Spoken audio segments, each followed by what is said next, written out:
శ్రీ గణనాథునకు శాంత చిత్తునకి పొడున్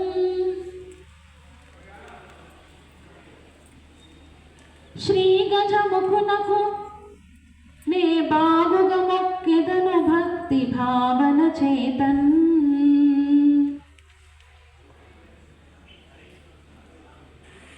ఏ పని చేసినా పూర్వ పరిశీలన చేసుకొని ముందడుగు వేయాలి అంటారు. కాబట్టి పూర్వ కవుల యొక్క 2 పద్యాల ద్వారా నేను ఆరంభిస్తాను.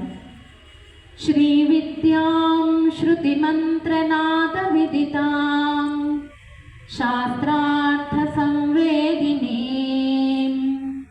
నానాదర్శన తత్వవాంగ్మయ ఘనాం పౌరాణికోక్తి ప్రభాం ఆలంకారిక కావ్యమోదలసనాం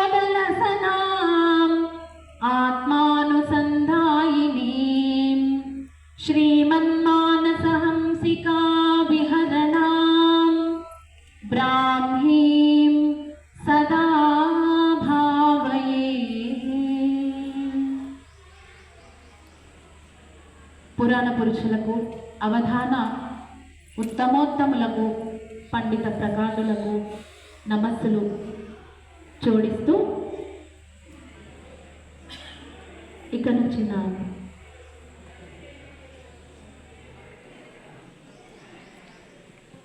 పైన ముహూర్తం